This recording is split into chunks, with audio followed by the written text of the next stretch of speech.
सरकार, दुःखाची जाणीव करून देणं हा जर माझा गुन्हा असेल तर तो गुन्हा मी केलेला आहे. व त्यासाठी तुम्ही मला शिक्षा द्याल ती शिक्षा भोगायला सुद्धा मी तयार आहे. तुम्हीच आम्हाला सांगा आम्ही जगायचं का नाहीत. सरकार, शेपूट हलून हलून म्हैस जनती पण पाठीवरचा कावळा उडत नाही. तसा आत्महत्याचा विचार आमची पाठ सोडित नाही.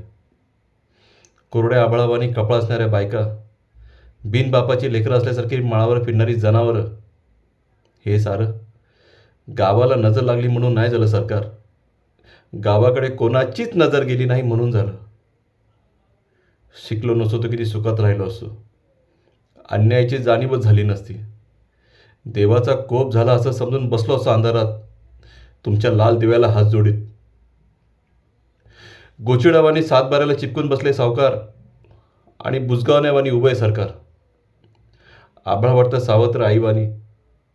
दुष्काळाचं कुरूप ठणकत चाललंय आणि शेतकऱ्यांसाठी कोंडवाडे बांधायचं ठरवून सरकार शांत झोपी गेले, देश महासत्ता होण्याची स्वप्न बघण्यासाठी. खिचडीसाठी शाळेत जाणाऱ्या पोरानं चोरून आणलेले 2 घास खाताना त्याच्या बापाला अभिमान वाटावा त्या पोराचा की स्वतःच्या जगण्याची लाज. अजून अंत पाहू नका सरकार. शेताचा मसनवाटा झालेला आहे.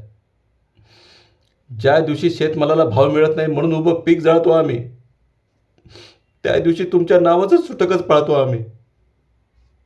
अजून तरी विचार करा, नाही तर 1 किलो गव्हासाठी तुम्ही 1 दिवस देश गाण ठेवलेला असेल.